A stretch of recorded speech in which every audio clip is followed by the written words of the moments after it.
I don't get that. What do you mean pop your Well, peas? You I, should worry taking a good pee at your age. Pop your well, peas. well, that's why you have a screen here. Okay. Hey, Start us Fish, off.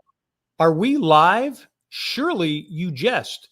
And I'm not going to stop calling you Shirley. We have one of the stars of one of the funniest movies of all time, Airplane, that gave us so many of those crazy, wacky lines that we all use. Robert Hayes will join us from Hawaii to discuss Airplane, golf, and living in paradise.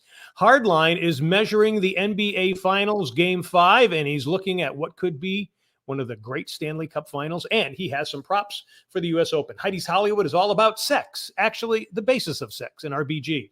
Schmuck of the Week is acting like her ex, and Who's Got the Swag are some Americans who sadly gave the ultimate. On the Grind, we list some iconic sports on the field fashions. We'll tell you why little leaguers do better than big leagues, and we ask, should Vegas get an NBA team first? Hi, everybody. Welcome to Daily Fish. John Daly here with Eric Snyder, a.k.a. Fish. We're coast to coast coming to you from Las Vegas and Myrtle Beach. We talk sports, entertainment, and everything in between. Fish, what a show, and so much to cover today. My gosh. I got a great quote. Yeah, we do. Looking forward to talking to Robert Hayes, man. Big fan of that movie. I think everyone in my fraternity went to go see that movie at the same time, 1980. I'm aging myself. Here's a quote from the great Adam Carolla. Because people say, Fish, what do you really feel about politicians? Listen to this quote. I'm going to read it. Okay. Idolizing a politician is like believing the strippers really likes you. I like it. Very, very nice. Yeah, let's start our show up. Let's go. Cool. All right, let's get going. Hey, just want to also say, because we don't have enough time to cover this, but we may be seeing the new phenom on the ladies' tour. Lynn Grant from Sweden won the Scandinavian mixed tour event on the men's European tour yesterday. She is the first woman to do it. She won by 9 strokes. Keep an eye on her. She may be the next Annika. We'll be talking about her in shows coming up. All right. Questions or comments, folks, drop them in the chat box. Or if you're not watching us live, email us at dailyfish1@gmail.com.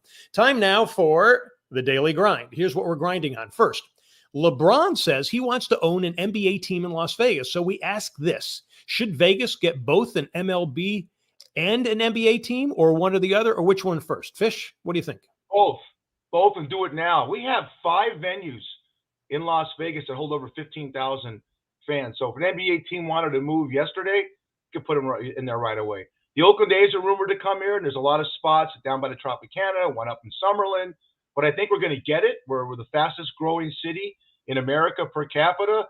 The Knights and the Raiders have huge attendance and are big attractions here. So we'll get both. I'd do a prop bet with Hardison that within 5 years we have both. Okay, I would agree with that. I think bringing in NBA would probably be better. Baseball might be kind of tough, especially during the summer months when they don't have a dome stadium. But yeah, I agree with you. All right, next, the Little League World Series starts July 27th. This month-long tournament of future baseball stars from 10 to 16 years old is so popular it actually competes and beats the MLB at certain times. Fish, why is that? The innocence. We start to fall in love because of the human interest stories of teams coming over from Japan, Puerto Rico, the Philippines, Australia. And you find out that all these 12-year-old kids, all they do when the game is over, because they're all bubbled up together, is they're playing video games or skateboarding and having a great time. And you're seeing some real talent. I mean, I should have done some research on this. You know this. There's some major leaguers that got their start in the Little League World Series. And it's a lot of fun to watch. The games are compelling. It's always fun to see who wins the international side, who wins the American side, and who's crowned champion for the Little League. And again, you know, it's innocence. It's a game at its purest level. Yep. And for people like us, it goes back to your days when we played that, and it was memories we'll always have. All right. And finally on the grind, what are your top 5 uniforms in sports? Color schemes, logos, helmets, or hats? Fish, you are the Ralph Lauren of podcasting, so you go for it first. I think everyone looks good in silver and black, so I'll give them number 5. I think the Raiders. If you look at Lester Hayes. That's a great Lester Hayes against my window. Look at that. This is a menacing with the black and the silver. It's polyester sad. It looks great. That's 5. Number 4, the Boston Celtics. There's something about that uniform against a parquet floor that looks great. Okay. Number 3, the New York Yankees. There's something about those pinstripes that I love. I had a picture of this, but didn't come through. Number 2, Bill Beck in the 1970s had the Chicago White Sox in shorts. It's great. you know, and they had to stop because guys are sliding to second base and tearing their knees up. Okay. And the number one uniform in any sport would be the short pants looks in the NBA of the 80s when Magic Johnson and Larry Bird looked like they had camel toes. You know what a camel toe is, right, John? I do. For our R-rated audience, it's when a girl wears jeans too tight and the flaps stick out. You could see their nutsack. It was unbelievable. Not that I was looking, but remember how the shorts crept up? Those things are so skin tight. The best all-around uniforms ever is the NBA back in the 80s. All right. I'm going to go a little different. Number 5, I have the St. Louis Cardinals. When you have birds on a tree limb on their chest, that's very cool. Number 4 for me is the USC Trojans. Their football uniforms. I love those uniforms. I know. No one else has that color. Number 3 is the Seattle Seahawks uniforms with the light green jersey and the silver dark blue pants. I love that. Number 2 for me is, and Hardline's going to enjoy this, the Detroit Red Wings. I love the Red Wings uniforms on the front there. And then number 1 for me, the Chicago Blackhawks. I just love that picture of the Blackhawk on there. So anyway, I agree with you on the Yankees. I think the Yankees is iconic too, and I probably should have put that in there, but I'm a Red Sox fan, so screw it. All right, folks, love having you with us. Daily Fish is live on Facebook at daily.fish.5 on Mondays at 6 p.m. Eastern, 3 p.m. Pacific. Watch us also on Facebook at the Myrtle Beach Golf Channel and also Myrtle Beach Grand Strand Life. Check us out on Daily Fish on YouTube and Wingding TV. And we've got a new edition, Fish. We're now on. Here we go. We got Wingding, and then we are proud to go on. Tell them, John. Hey Vegas TV. You can go to the website. There you see it. Hey, HEY, VegasTV.com. We're on that now. We're getting on to a lot of places. You can listen to us also, folks, on Spotify, Apple, iHeart, Stitcher, and Amazon. All right, time now for the Daily Fish Hardlines. John Hardison has the podcast, The Cost of Winning, focusing on fantasy sports and sports betting and everything else. Hardline, welcome, buddy. Hey, thank you guys for having me. Hey, Fish, your favorite 1970s shorts, we young kids, we call those nut huggers for you. We push it all the way up into your stomach. Oh, my God. How about you remember John Daly? Remember when Reggie Jackson used to step out of the box and grab his package? The NBA guys were constantly grabbing their package. What about Magic Johnson's dribbling and he's grabbing his package going down the court? You know that's why they. Chick Hearn, the Laker announcer, loved that, Daly. Oh yeah. Chick Hearn always said, Magic dribbling the ball across court, it's going to Mount Cooper, he's grabbed his package. That's great. I mean, it's unbelievable. Good stuff. You know, so David Thompson always got the dunk, right? Wow. All right.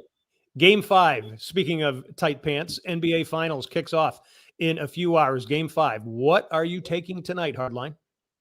This has been such a back and forth series, and it keeps going back and forth. It's hard to get a read. If it follows the trend that it's been on, I'm going to take the Celtics +4 tonight. I think that this is going to be one of those games that maybe the Celtics takes it off the road. It all really depends on if Robert Williams does play tonight. I know he's day-to-day right now. I know they have to make a decision within the next few hours if he's going to play or not. If he does play, I really do like Boston +4. One prop that I really do like about it is I think Robert Williams gets over 7.5 rebounds this game. He's been dominant on the glass, really consistent for them, especially killing the Warriors in the paint. The other one is who's actually surprisingly been doing really well, Andrew Wiggins in terms of rebounding. He's been one of their best rebounders on the Warriors, even though you don't think about it because of all the shooting that he does. I like him as well, over 6.5 rebounds at -138. And I take Jaylen Brown over 2.5 threes at -130 tonight. Cool. Here we go. I think whenever you get the two best teams in any sport playing, it's intriguing and it's also great. And you have a chance for a dynasty. Stanley Cup playoffs start Wednesday, hardline between the Colorado Avalanche and the Tampa Bay Lightning. Any prop bets and who do you like? You know what? I actually like Tampa Bay to steal one on the road, starting off. I think Tampa Bay gets this one. I'm going with them on the plus money at +134. The one prop bet that I really like, I like Stamkos to get a goal and Tampa Bay to win at +410. He's been really good this postseason. He's been playing really consistent, really good. I mean, this is what you want out of your leader. That's one of the props that I'm taking. Also, I really like that there's going to be a goal within the first 10 minutes. I think that Tampa Bay has to play aggressive. I think they have to get out there fast. I think they have to be high flyers. I don't think that they can just wait. I think they got to get as many shots on goal as they could possibly get and just hope a bunch of them just fall, or at least a couple of them fall, and they just keep playing prevent as much as they can, honestly. There are a lot of injuries on the Avalanche. This is not the Oilers. The Oilers were really bad defensively. We saw throughout that series they got taken advantage of, but I don't think with a team that's back-to-back Stanley Cup champs, you're going to get away with some of those flaky calls or some of those flaky plays that the Avalanche were able to get through. I still think the Avalanche are the best team in the NHL, but I think that they have to be at their best if they're going to beat the back-to-back Stanley Cup champs. All right. U.S. Open is from the Boston area this week. Any bets on how rowdy the Boston fans will be? I mean, look, Boston isn't the easiest place to be. They'll boo your mother, they'll boo your father, they'll boo your sister too. So, what I like Jon Rahm to finish top 5 at plus 280. He won the Open last year. I think that's the guy that you have to keep your mind on. If we're going to go with a guy, I really like Justin Thomas. I just think that's my pick. If I got to pick anybody to win it all out, I'll pick Justin Thomas at plus 1,200. But if you want to hedge your bet on that, he'll probably have a top 10 finish at plus 135 and a top 5 finish at plus 240. I think it's cool. A really good one. The long shot that I have to finish in the top 5 is William, and correct me for getting this, pardon me, is Zalatoris. Will Zalatoris. Yeah. Will Zalatoris. Top 5 at the Memorial and the PGA Championships. He finished 6th at the Masters this year. I think he gets a top 5 finish, even a top 10 finish. He does always well in the majors, no doubt about that. Hey, I know we've talked about the LIV. We talked about it on the hook. Do you think the controversy there plays into any of these bets? No, you know what? I think people are just, look, somebody's going to win regardless if they're old or not. Is it a little bit older of a crowd? Yeah. Maybe we'll get John Daly to jump over too. I'll turn on YouTube to watch a guy smoke a cigarette and curse out everybody around. But I don't think that it's going to play into it. I just think that they need to get more tournaments under their belt. I would think people need to see more of what the field's going to look like, and they'll go from there. Look, controversy sells. No matter how bad it is, as long as you're still in the press, you can still sell it. And I think that's the best part for them right now, because a lot of it is the PGA talking about them. They're not really thinking about them as much, but they will respond. And I like that they're not backing down from them running this list. I don't think that it's going anywhere. And I think it's good for competition. I think that you're going to see, as this progresses, and if the purses and the pots get bigger, more people may be going over to LIV. Good point. Yeah. Did you know that Zalatoris is a technical term for NBA players grabbing their nut huggers back in the 70s and 80s? So yeah, you just learned something. The education of John Hardison and John Daly continues by the fish standards of a crazy moronic dictionary. I love it. All right. And that is the Daily Fish Hardline with John Hardison of the Cost of Winning podcast. You can find him here with us, but also on Spotify, Google, and Apple podcasts as well. Thanks, John. See you next week, buddy. All right. Hey, you need a great golf getaway. The Myrtle Beach Golf Trail has dozens of courses along the Carolina coast. Set up an entire trip for yourself, your family, or a bunch of friends. The site is myrtlebeachgolftrail.com. You can play there year-round. Great time to go now. It's nice and hot down here. All right, now something is fishy. So, Fish, tell me, what do you got? Have you ever gone into a panic because you can't find your cell phone? You Yes. leave it, you're golfing. Oh my, we all go through that. It's something new in the last 20 years. And then there's times that you wish we never had them. You try bartending right now. There's always two ways you get thrown out of a bar. One was being an idiot and being drunk. We cut you off. You don't want to leave. The other is starting a fight. That goes throughout every generation from 1909 till now. Now there's other ways. One, we threw people out because they had COVID and they were coughing all over the place and they didn't want to put a mask on. But the main reason that we throw people out is people are on their phones. Okay. Now I've had these things happen. It's what's fishy. How do you walk into a restaurant like Shucks and do Grubhub on your phone and from your phone that's fine. You can do what you want. But when you get in conversations with people and you argue on your phone with your significant other or a friend and it's loud, You don't be the hero of your own story. No one at the bar gives a damn about your conversation except you. Now, what's really fishy, and I'll end it on this. This is the new thing they're doing in bars now, John. They're going on their phones and they're watching movies.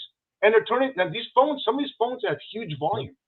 I can hear a movie on the other side of the bar, and I turn the music up, and I can still hear the, if it's an action adventure movie, I can hear the whole Terminator that are there. I thought, guy, can you turn this down? Wow. No, I'm watching the Terminator. And I said, get out. I said, you won't be back. It's crazy. You know, we get addicted to these things, but remember, when you're in a public establishment, let's try and have some etiquette. Sure. Use your headsets at least. You know, that to me, that would be the least that you could do for it. Okay, that's good. And that is something fishy. Still ahead, our schmuck of the week, along with Who's Got the Swag, and our special guest actor, Robert Hayes, coming to us from Hawaii. Time now for Heidi's Hollywood. She is Heidi Holliker, actor and producer, who's deep into the entertainment scene with us every week. Heidi, you are binging on RBG, a legend for women's rights. Tell us about that. Yes, I am. RBG. There are two films that I've been binging on. One is called On the Basis of Sex, which is Ruth Bader Ginsburg's life story from her early days through her not her late days, but her early days through her mid years. And then the other one that is called On the Basis of Sex. It is streaming on Amazon Prime, video on demand, and iTunes. And then RBG, the one we're looking at on the picture right now, that is a Magnolia Pictures documentary, Oscar-nominated documentary.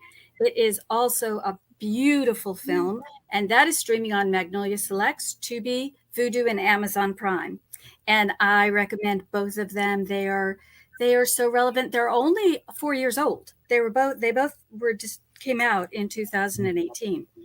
And well, I just want to tell you the cast. Felicity Jones, who is phenomenal. She plays Ruth Bader Ginsburg. And Armie Hammer, who we spoke about last week, he plays her husband. And he is, again, like I said before, fantastic actor. And then Justin Theroux is also in this film. It is produced by a friend, Robert Court, and he's a wonderful producer, and Mimi Leader directed it. It takes place, the narrative film, On the Basis of Sex. It goes through her going into law school, only one of 8 women in 500 classmates. She was not welcomed. They didn't want her there. She broke those ceilings. She is all about, and has always been about, equality, gender equality for all. And one of her biggest cases was about protecting the rights of a man who was taking care of his, I had it wrong before, but he was taking care of his ill mother and had to have a home care health worker take care of her so he could go to work and earn the money. And when he did his taxes, it was all denied. And she got involved, and that started a lot of the gender equality with men, saying that what they were saying is that only women take care of the family. And it was, I want to say it was a different time. It certainly was a different time. We have evolved tremendously, but a lot of that is because of Ruth Bader Ginsburg. A lot of that. And, well, ahead, I'll go. I mean, we're having a big problem right now, and you're from a female perspective, I think it's political. Roe versus Wade any day could be overturned. And I believe if Ruth Bader Ginsburg was on that Supreme Court right now, it might not, because the people that are trying to do it, and she would have really fought hard for that. And it seems like the people that are on the Supreme Court right now aren't taking her mentorship and using it to its full ability. So, I mean, she to me is a hero, no matter what. That woman. Yes. And John, you talk. Doesn't SNL portray her? Who plays on SNL? Kate McKinnon was doing her. Yeah. Oh my God. What was so cool about her doing it was she did it funny and kind of, dancing around and all that. And RBG loved it. And this is before she passed away. She thought it was the best thing ever, and she allowed her to do it, and she applauded it. So she was that cool of a person. She was also cool in that, again, considered a liberal, her best friend on the court was Antonin Scalia, the far right. Exactly. They Exactly. would go on trips together. They would go I to the know. operas together. So she was a very open and, a person that fought, but at the same time, too, made and kept a lot of friends.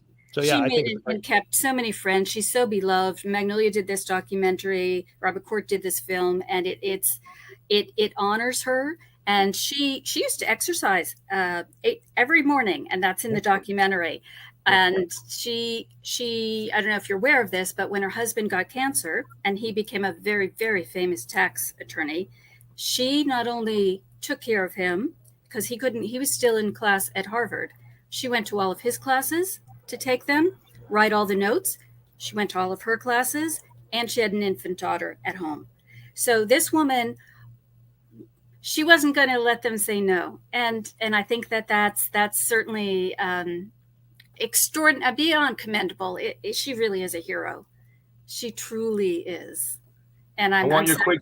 Here. I'm sorry. I want your quick takes on this because you're in it.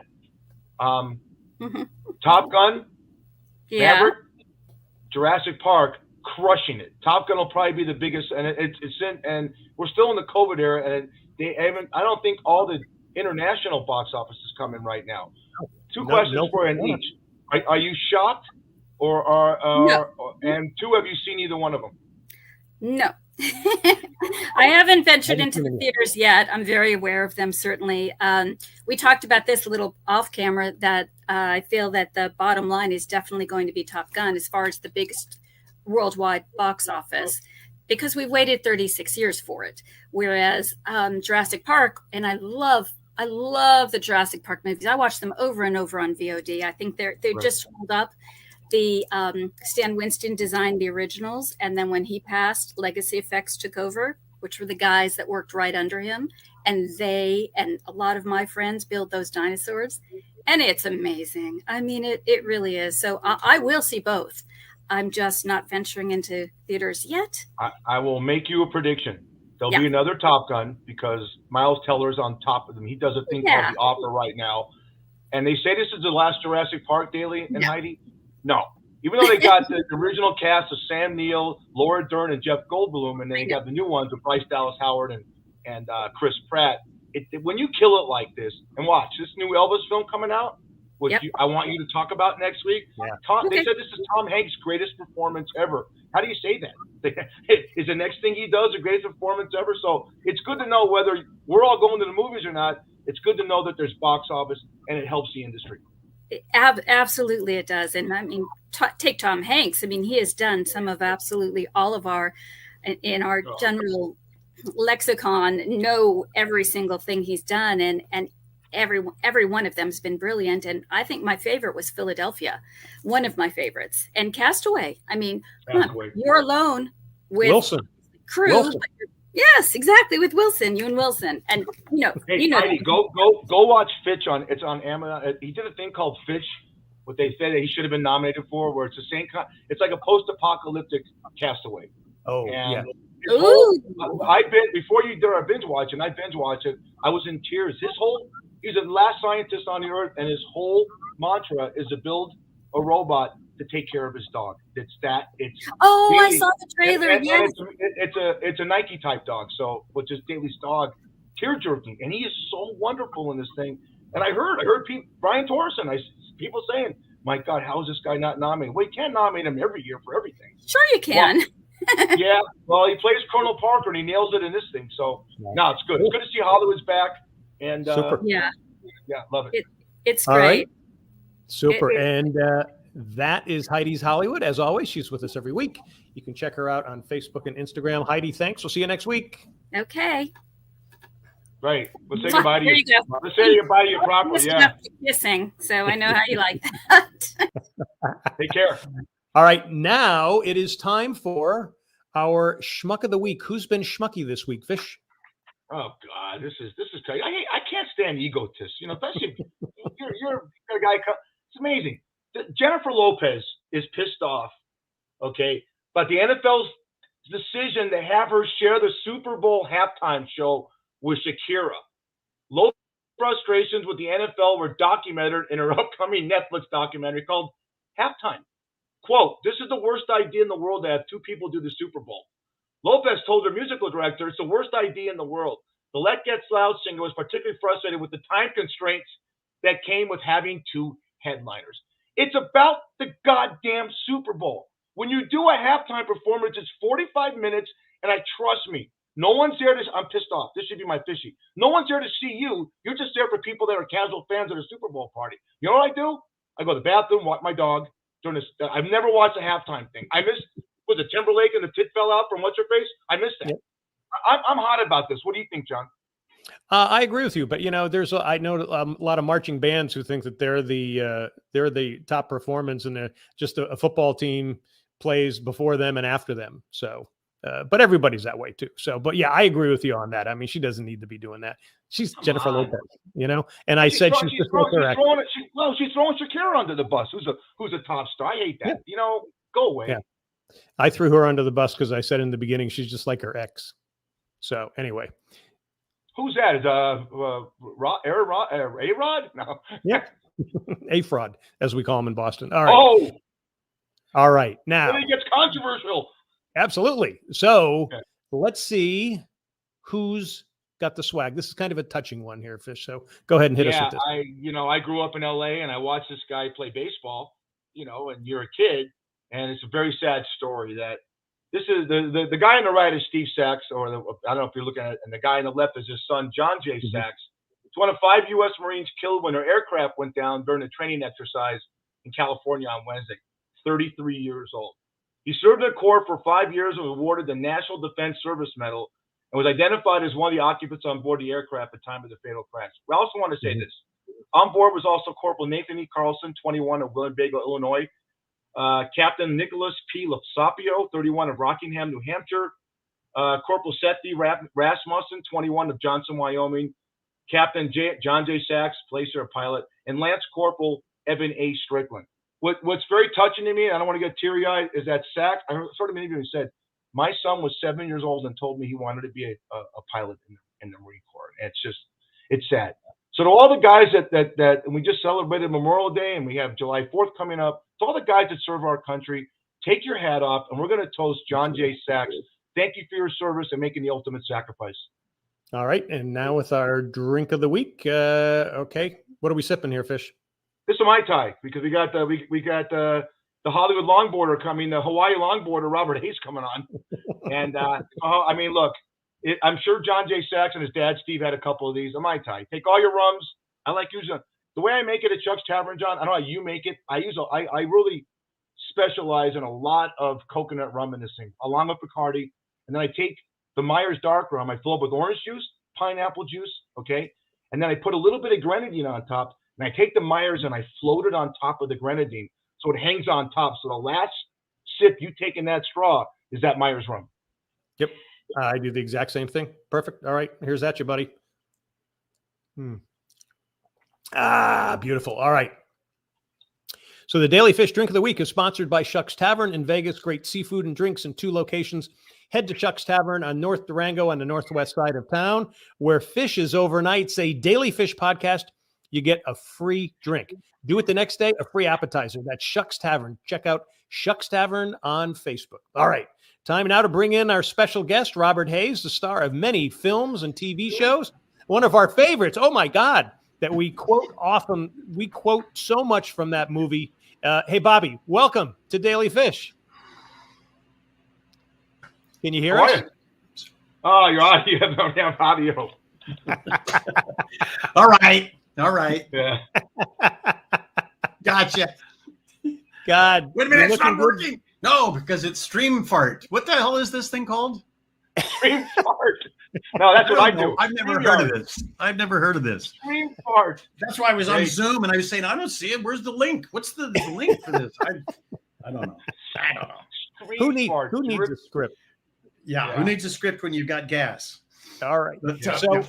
So you're looking good out in Hawaii. Why did you move to Hawaii? Well, John, it's a long, boring story. You remember about 3.5 years ago, there was a fire in Southern California. It wiped out the little town of Paradise.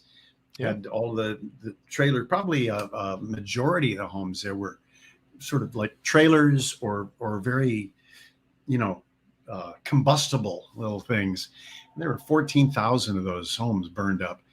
And at the same time, down in our neck of the woods, there's a tower that had a transformer knocked down from the wind, and it zapped down the wire, ignited some brush at the base of it, and blew through Woolsey Canyon and out through Malibu. I heard that they were up to 80-mile-an-hour winds that were blowing. I mean, it was like a freight train coming through. And so that's what got us. It wiped out the house. I got out with I went in for a doctor's thing, a checkup thing, and they had to do some tests and stuff, and they put me out. So I was really dingy. You think the Mai Tais do something to you. I was really dingy. And my girlfriend, Gina, went home. She picked me up, and then brought me back home. And when we came out, it's like, boy, look at all that smoke up there. I wonder what's going to happen. I was like 4 or 5 in the afternoon. And then she came back and said, I'm just worried about that. So she came back and 2:15, 2:30 in the morning, there were trucks that came through. Now, I never knew until this, but they were the sheriff's and fire department trucks. And they would go ahead and announce, evacuate. They have horns and the speakers that they yell through that I looked it up, and there's actually they are patented. They raise the dead. They are so loud. And so, you come up out of the first deep sleep I'd had in a long time, with that anesthesia they had given me. And I came out of that thing, and it's like, boy, it wakes you up, but at the same time, it stops your heart. It's an interesting thing they got going there. I think it's the medical community to keep the, patients coming back. But wake them up, knock them out. Wake them up, give them a heart attack. It was good stuff. Anyway, so then we went out to her place in Malibu and stayed there. And some neighbors, my next door neighbors, came with us. And then at 8 a.m, they came through again, 6 hours, 5.5 hours later. They came through that area and they said, out, everyone get out. So we got on went out, got on PCH, and they said, make sure you go south, don't go north. And I could see down PCH, ribboning down the coast for miles. You can see where it bends around the coast. And it was stopped. It was a parking lot. It was just stopped. And so my friends called and they said, oh, we went up north. And I said, oh, well, shoot. So I said, I called her up. We were, in 2 cars.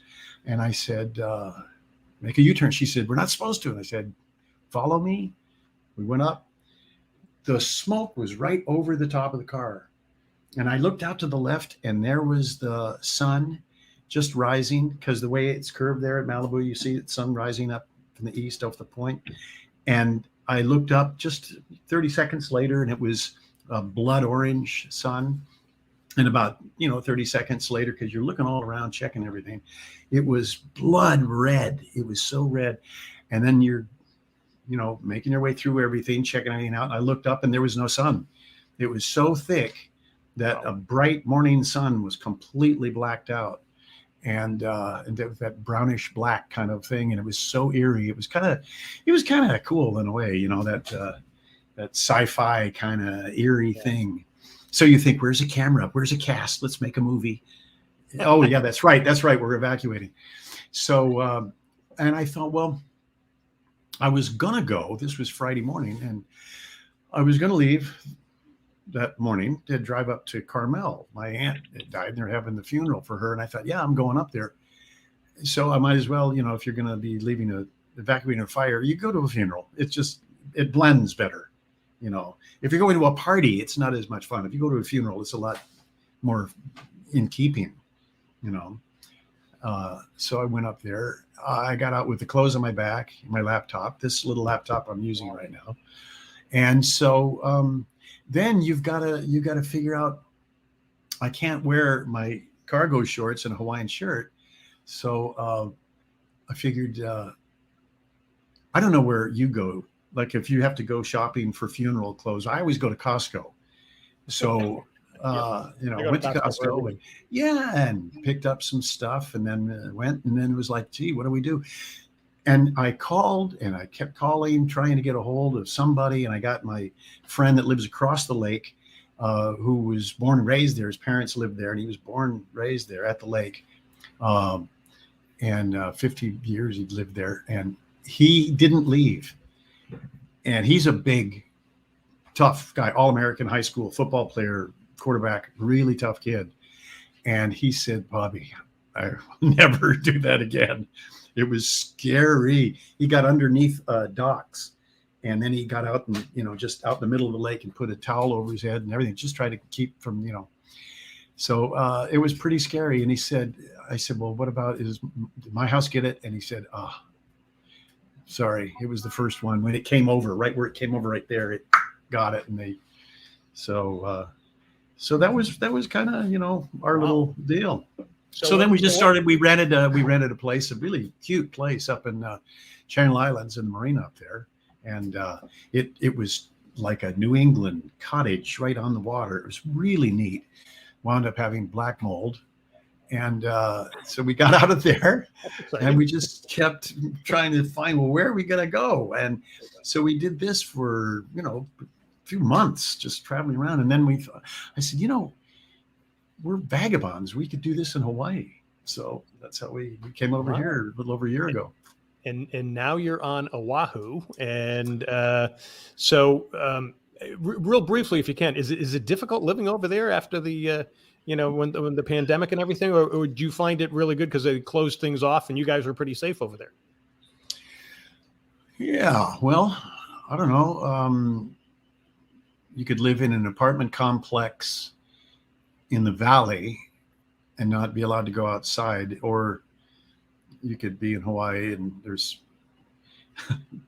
actually rain, which is a rarity in Southern California. And I can walk down 2 minutes. I can walk and be on the beach. And so let me think about that. Okay. Well, I thought about it.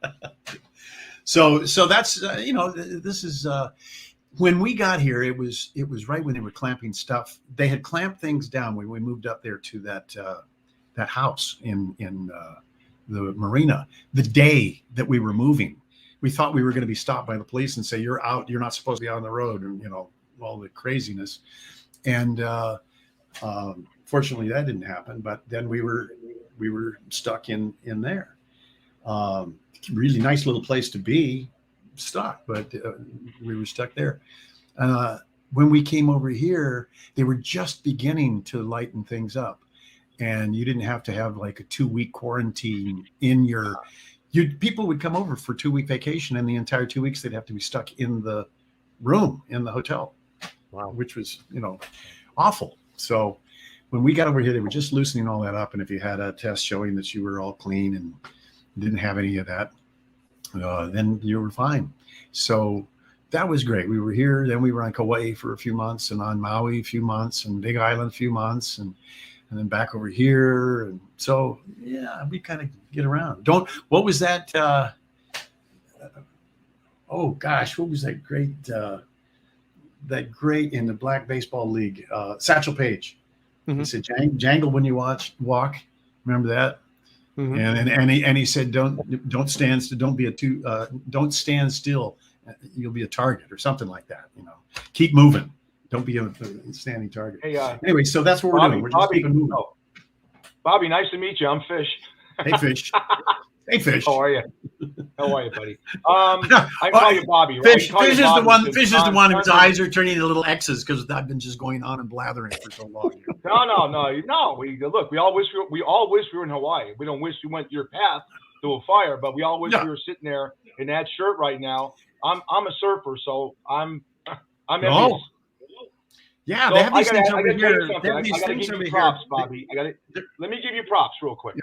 When I was in college, there was 3 movies that came out in my college years that you went to as a fraternity: Caddyshack, Arthur with Dudley Moore, and You in Airplane. To the point we were laughing so hard, and maybe there was a couple libations involved, you had to watch the film again because you missed stuff. So my question to you there, Mr. Hayes, How much of that? Because there was so many great lines of dialogue in that movie, if you remember. How many lines were you allowed to improv, or was it just strictly off the script? Because there were some great lines that were Mel Brooks like in that thing that were just way ahead of his time. All improv. All mine was improv. Everything. The boys. Oh, come on. Who I refer to, we all refer to as the boys, Jerry and David and Jim Abrams and Zuckers. They got turned down, and every time they were rejected, they'd go back and polish it, and they'd get notes from the people that rejected it sometimes. But I think they went like 5 years trying to get that done, and they kept rewriting and polishing, and that script was so tight. Jim came up to me, Abrams came up to me one day at the end, and he said, they all three would come to you, and it was like one head with three bodies. I mean, it was one would start a sentence, the other would say the middle, and the other one would finish the sentence. That's how much on the same page they were. But he said, tomorrow we're a little light on your speech, one of the speeches in one of the scenes. So write something. And I would, wait a minute, what? Because this stuff is brilliant. To me, this is brilliant. They're just brilliant guys. And then I said, okay, calm down. You're boring people to death. You can be boring. Okay, you can do this. And so then I went back and just started writing. And it was with, I think it was with Jimmy Hong, the Japanese general that committed harikari. And also when, what's his name, had the turban on, and he, doused himself with gasoline. So I think it was those two. So that was a little bit of dialogue of mine that got in there. And I came up with a couple of things during it physically, like when we were dancing, we had to shift positions. And so that whole turn was my idea, to come up to her and then we turn around and then I throw the jacket off and stuff. But basically it was just all very, very tight. It was them writing it. Not the Black Jive. That was Al and Norm, because they came up and said, can we write, a little bit, change this a little? They said, please. We're three Jewish white guys from Milwaukee. All they had in was, she mofo, she mofo, she mofo. And they said, whatever. So they came up with their own stuff, and they did that. And they're obviously it's brilliant. Bobby, there's still lines today that my kid will recite. Lloyd Bridges, I picked a bad week to give up smoking. There's right. So many lines in that movie. The movie was done 42 years ago. By the way, you did a movie called Take This Job and Shove It 43 years ago. Because that's when we made it. We made it, and then it came out the next year. Yeah. A good friend of mine that I worked with directed in that, Gus Preconis. So, a shout out to you. Yeah, I love Gus. He was great. Yeah, there's a scene in that. There's a scene with Tim Thomerson, my buddy Tim, and David, and I come over to Tim's, and he's a trailer, and he's got all that junk in the backyard. And he's laying in one of those old clawfoot bathtubs. I don't know if you remember that scene. And David's sitting there, and they're doing shots, and he's drinking beer. And so I come back, and I had to get the guys to come back. You got to come back to work. Come on, we all grew up together and came back to work. So they said, "Hey, ask Gus if we can do it. We really are going to drink." And so I went to Gus and said, "Look, Gus, are you going to shoot this in order, just straight through? Because we actually are going to drink the beer, because we had a brewery. We were shooting the brewery, so we got free thousands of cases of beer. So everything except for that first Jack Daniel's bottle was tea that I drank, but the shots and all the beer was all real. So we just got drunker and drunker as the day progressed, and so that was real. God, what great acting, Bob! Yeah, thank you." Perfect. Yeah. Hey, John Daly, go ahead. I was going to say you were in another funny movie called The Unabomber.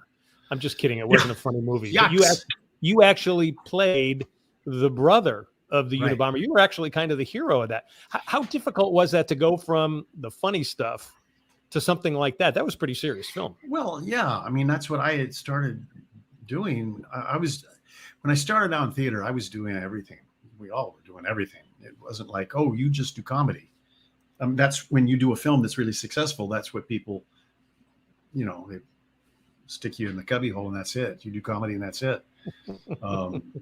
You know, but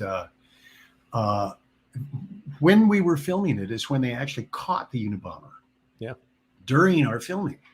And the news came on the set that, we caught him. And then it was the brother and the mother, and they didn't want to have anything to do with it, with anything, no interviews from anyone, and didn't want to talk to us on the set, anything at all. And I would love to have been able to talk to him, but I respected that they just wanted to, you know, have their privacy about it, because that's a rough thing. Yeah, your brother's killing people. It's like, let's go have a beer. You want to talk about it? No. But what I tried to do was, I knew that I could, from what I had read about him and with the interviews and things I saw, that was probably the toughest thing he'd ever had to go through in his life. Recognizes that's his brother. Yeah. And to figure out how to play him without it being that, you know, just a cheesy snitch, but instead this is someone going through a real tough dilemma, you know, a hard thing, and to show the struggle inside of him and the humanity of the guy, that he in the end wanted to save more lives, didn't want any more people dying. So that's what I tried to do, and you know, hope it worked. But Tobin Bell was great. He's a terrific actor. He's a scary actor. Hey, that was scary. Yeah. And Dean Stockwell is great Yeah. fun. Dean he was just God, he was You know, you bring up Tobin Bell. Wasn't he great in The Firm? I mean, he just is the most vicious bad guy. I mean, he's just huge. Yeah, he's wow. Yeah. Well, Bobby, this is almost like we found you, and it's a reunion of, like, you know, you found someone from high school. Hello to you from Lee Purcell and Donna Pescow. Yeah. So Lee Purcell was are they on the air with us, or is that just a note? Oh, we get comments and stuff like that, and they wanted to see. They probably had a crush on you, like all the other girls back in the day. They want to see what you look like. Obviously, for anyone that know the things that I've done, but Donna and I did Angie together, and she played Angie. He was the title character, and we've stayed friends all these years. And she's my son's godmother. And we've got 2 sets. We couldn't make up our minds, so we got 2 sets: Donna and Arnold, and Kent and Cynthia McCord. And Lee, we've served on the board together, and SAG board together, and I was crazy about her ever since I saw Big Wednesday. It's just like, oh man, because that was my luck growing up. That was that time period when I grew up. We had her on the podcast, and I said, you did a movie called Big Wednesday in her mouth. Yeah. I said, to me, I grew up in Southern California. I'm a surfer. So I said, you did this film that was one of the most beautiful stories with William Codd, Jan Michael Vincent, Gary Busey. Yeah. And she was so great in that movie. I had a crush on her in Valley Girl. One of our correspondents, Heidi, was in the movie, and Lee Purcell played a mother that was hitting on a kid. And I always thought that the kid was going to take a shower with her. And I always thought that was me, but it wasn't. Yeah. I am the kid. Yeah. No, yeah, she's wonderful. That was great. And that really was, I met, since I've been over here, Billy Hamilton. I became friends with Billy Hamilton, who is one of the wave of guys that came over from Southern California over to Hawaii. And then later, you know, married.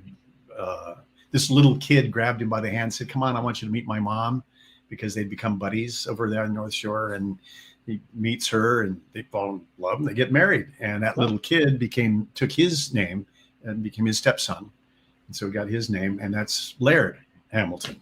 So a lot of people don't know that, but yeah. And then Billy makes great surfboards, and he's a character. He's a wonderful guy. So it's fun to meet him. I met Uncle Gil. Uncle Gil is one of the old guys who was a beach boy down at Waikiki with the stand, you know, the boards. And I met Rabbit Kid Kai a few years back over there, who is legendary. Yep. You know, another one of them. So it's really fun. I mean, this is because I'm just the old crabby old Newport Beach in San Diego, old longboarder. And let me just clean this up. Lee and Donna aren't watching this because they can't stand me, but their associate friend Heidi, who's in our crew, passed it along from text, and you need a shout out from them. What kind of longboard do you have? I got a Peterson triple fin 9-footer that my brother has for me back at his house, and I try to tell Daly it's a obsession. It's such a passion when you get on that wave.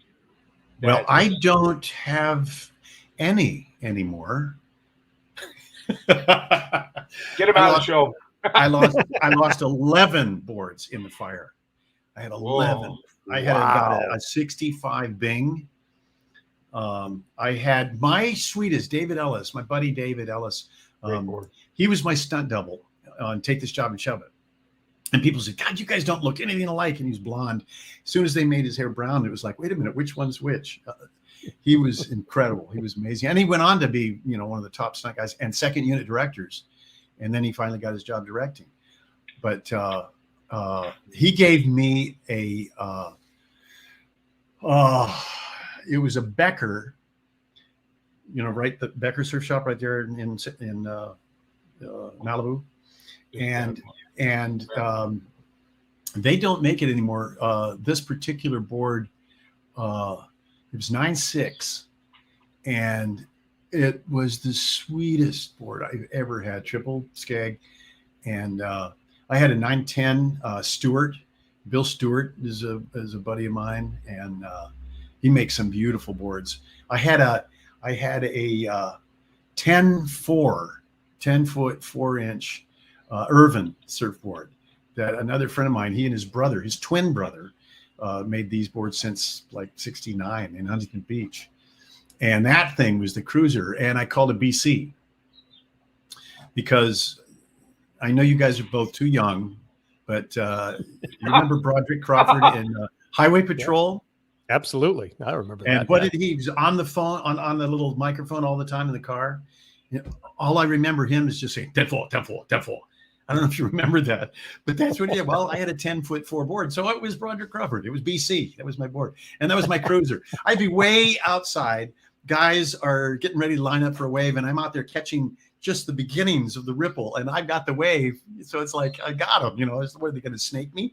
I got it. But gotta love that. That was great.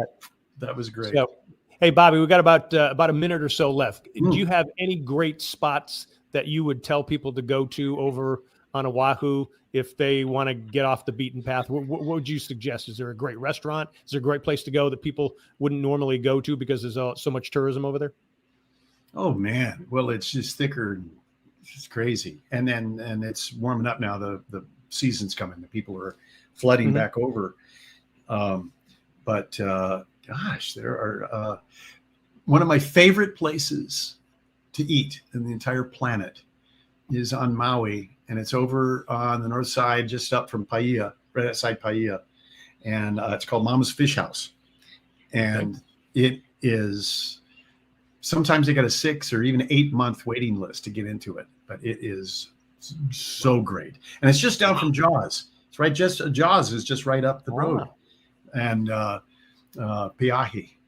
But yeah, that one is the topper of all of them. But there are a bunch of spots, and the great spots also are a lot of the trucks. So you get garlic shrimp or coconut shrimp, or garlic or coconut chicken, and hula chicken, and Mackey's is great. Yeah, that was a great one. Another good one right on the North Shore there. Yeah. Super. Oh yeah. And B-side Kitchen in Waimanalo is really great. With Keiko, he's terrific, and the food is wonderful. So yeah. All right, well, super. Well, we got to have you back on again and give us a tour of Hawaii. And I think what you need to do is you need to buy Daily Fish and put us over there so that we do the show from Hawaii from now on. So yeah, that's probably what I should do. Yeah, I think you should do that. We have been talking to Dr. Robert Hayes, the star of the classic comedy Airplane and so many others. He's on Hawaii. He's one of the nicest guys. We didn't even get a chance to talk about celebrity golf. So we got to get you back on again, buddy. We got to get you back on. I just got a set of stealths Nice. so I can't wait to get back out there. And Fish, it was great to meet you, man. I was watching some of the shows, and I just think you guys are wonderful. It's fun. You guys are really fun. Yeah. Super. And now let's all go watch Live Golf. There we go. No. Well, I got one thing to say to you. If I can go to Hawaii, and hang out with you and do some surfing and eat some lobster tacos and some libations, take this job and shove it. Absolutely. Absolutely. So you're thinking, who do you think? You think Spieth's got a chance of getting up close to the top? Spieth and Rory are my two faves, but then I've got a bunch of guys that I really, really root for and I really love. But JT, I think, is going to be good. I was watching earlier when you guys were talking about that. I kind of like what I'm going to say. Yeah, I kind of like JT in the U.S. Open. So yeah, big Spieth guy. But also, I was wondering what happened. Scotty Scheffler has just had a slump. But when he plays, when he's on, well, he maybe took the week off. We might have to nail that shoe down. That one that keeps his right foot keeps sliding out all the time. What do you think? Just take a spike through that big T. Yep. You know your golf swings, my friend. All right. Hey, Bobby, thank you so much, buddy. Got to have you back on again. Love to get together. I'm right here. Yes, we may be there too. Okay. All right. Take care, guys. All right. And that's Bobby Hayes, everybody. All right. Coming up, Fish and I got to wrap things up, give you a sneak peek what's coming up next week. First, we want to tell you about Hope for the Warriors. They have a big celebrity golf event coming up in August. That's the 27th through the 29th. It will be in Wallace, North Carolina, near Wilmington. Fish and I are planning on being there. Hope for the Warriors works with our military warriors who were wounded. They get them healthy so they're part of their families and their community. Great charity. Again, that is hopeforthewarriors.org. And folks, thanks for being with us. Remember, Daily Fish is live from Vegas and Myrtle Beach on Mondays, 6 p.m. Eastern, 3 p.m. Pacific. We're on Facebook at daily.fish.5, plus the Myrtle Beach Golf Channel and Myrtle Beach Grand Strand Live. Catch us on YouTube and Wingding TV. We're also on Hey Vegas TV. That's at heyvegastv.com. Listen to us on Spotify, Apple, iHeart, Stitcher, and Amazon. Write to us at dailyfish1@gmail.com. Next week, we're scheduled to have Gary Muledeer on. Hopefully, he's going to be coming to us from another wonderful spot similar to Hawaii. It's called Spearfish, South Dakota. Okay, not really. But anyway, we'll have some fun with it. But looking forward to that. Hey, another great show, buddy. We got some good stuff, huh? Yeah, Hayes, that guy, look how laid back he just seems like a happy, laid back guy that's enjoying the islands. I did want to ask him though. I didn't get a chance to ask him. There's a great scene in that movie where Julie Haggerty is in the co-pilot seat and she looks like she's going down on the co-pilot and it blows up and the co-pilot comes up. It's a blow-up doll. It's like that. I mean, how they didn't laugh, how the guys in that set weren't constantly laughing through all. Peter Graves in that movie. I want to ask Hayes this. Peter Graves in the cockpit. Yeah. Hey, have you ever seen a grown man naked? You know, I mean, like, you can't do that nowadays. No. Get away with no. Right? It's great meeting him. You know, it's fun when we have these shows and you find these people that are friends of yours, and then you watch their careers. And Hayes is take this job and shove it. My buddy Gus Tricona said that Robert Hayes was the nicest guy he's ever worked with in the business, and I should have told him that when he was on the show. You know, and Gus did all. Remember the Wise Guy show, John, with Ken Wall? Oh, and Jonathan Banks, and he did a lot of things. He did a lot of movies and had a great career directing, mostly in TV after the 80s. But no, it's great. It's good to have that. And hey, we're rolling. Yeah. Well, one of the things with Bobby, we didn't get a chance. He's done a lot of the the voiceovers for the animated films. So he's done an awful lot of that work. So he's got a great record of what he's done. Go check out imdb.com. You can check out all the stuff he's done. All right, buddy. Hey, we got some good stuff here, and looking forward to next week. U.S. Open's next week, so I'll be anxious to see that, and I can't wait to see what's going to happen with the NHL and the NBA. Well, we're going to have a champion. Well, I don't know. They're dragging this NBA out. It could be the seventh game's going to be this Sunday, so we'll have a champion in the NBA, and we'll hopefully. We need some games going. I want to see a couple of buzzer beaters, don't you? Every game's a 10-point spread. It seems like 3 minutes ago what the outcome's going to be. Hockey's going to be great. Get it to it again. If I say to our audience right now, who is John Cooper? Don't tell us it's the Ohio State coach that had a great record against Michigan in the 80s and 90s. John Cooper is a coach of the Tampa Bay Lightning, and he has a chance to three-peat. Yeah. Pat Riley coined that phrase, and to win 3 championships in a row in any sport is miraculous. We could be seeing it again. Hasn't happened since the 1980s in the NHL. So, Sure. yeah, there you have it. Looking forward to it. It's going to be a good week, buddy. Here's to you. Love you, man. Hey, Love you too. again, to John Sachs and all those Marines. John, Absolutely. John talked about hope for the Warriors. We're always about the military and what you guys mean to us.